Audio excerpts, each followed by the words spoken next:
Sri Lakshmi bakery and sweets, tea, coffee, பாதாம் பால், Chetpet. Sri jewellery, Chetpet. எல்லாரும் ஒரு தப்பான செய்தி என்ன சொல்லிட்டாங்கன்னா, சிவம் வந்து அழிக்கிற கடவுளே, அவன் கிட்டவே போக கூடாது, அவன் போட்டாவை வீட்டுல வைக்க கூடாது.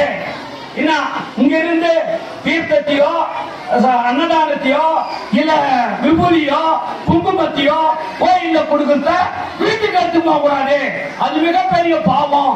சிவன் நம்மளை மன்னிச்சு அவன் நம்ம பனிஷ் பண்ணுவான் கண்டிப்பா அப்படின்னு ஒரு தவறான எண்ணம் இருக்குதா இல்லையா? தெரியுமா? உங்களுக்கு தெரியாதா? எடுத்து போக கூடாது ஒரு எண்ணம் இருக்குது, அதெல்லாம் தப்புங்க. நம்ம அப்பா நம்ம எப்படி அடிப்பான்? சிவன் சொத்து குலநாசன் சொன்னது அது வேற ஒரு விஷயம். சிவன் சொத்து குலநாசனா இங்க இருக்கிற பொருளை நீ எடுத்து போக கூடாது, வழியில விபூதி எடுத்து போக கூடாது, குங்குமம் எடுத்து போக கூடாது, சிவன் போட்ட வைக்க கூடாது அப்படின்னு யாரும் சொல்லல, நம்பாதீங்க.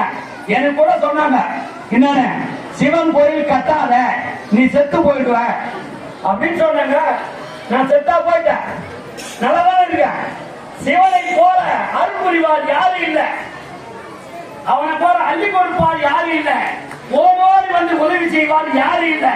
நீங்க கண்டிப்பா நினைச்சீங்க சிவன் எந்த காலத்திலையும் யாரையும் கைவிட மாட்டான். நமக்கு பார்த்தா அதல பாதாளத்திலிருந்து நாம வாழற மாதிரி ஒரு பாவனை இருக்கும். ஆனா அந்த இறைவன் அந்த நேரத்துல வந்து உரிய நேரத்தில் நமக்கு என்ன செய்யணுமோ அதை செய்து நம்ம காப்பாத்துறவன் அப்பா. அதுக்காகத்தான் அம்மையே அப்பா என்ன பேர் வச்சுக்கிறாங்க, அம்மையே அப்பா ஒப்பிடா மணியே அன்பினி விளைந்த ஆரமுதே அப்படின்னு பாட்டு பாட்டுக்கிறார் அப்பர் சுவாமிகள். அப்படின்னா நீதான் எனக்கு எல்லாம், உனக்கு மாமன் மாமி எல்லாம் நீதான் அப்படின்னு அற்புதமா எங்க நாங்க பேசுறது கொஞ்சம் கேட்டு போய் சொல்லலாம். அதனால இப்படிப்பட்ட ஒரு நிலைய சிவபெருமான் நமக்கு பண்ணியிருக்காங்க. 63 நாயன்மார்கள். யாரு நாயன்மார்கள்? என்ன தெரியுமா?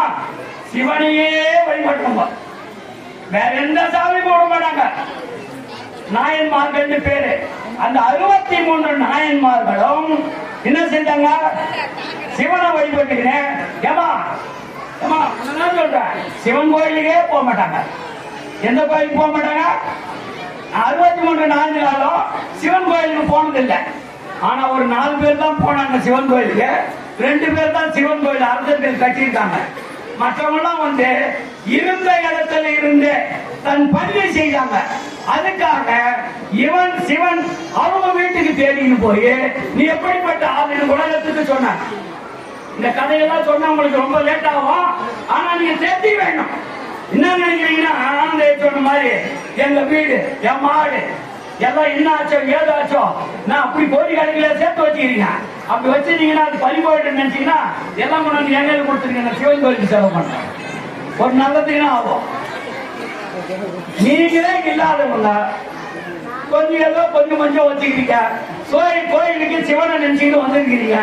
வந்தவங்க இங்க மனதை கொஞ்சம் கொடுத்து கோயில் விஷயத்தை கேட்டுக்கிட்டு அண்ணாபிஷேகத்துல கலந்துக்கிட்டு அன்னத்தை சாப்பிட்டு போகணும். Sri Lakshmi bakery and sweets, tea, coffee, பாதாம் பால், சேத்துப்பட்டு. ஸ்ரீ ஜுவல்லரி, சேத்துப்பட்டு.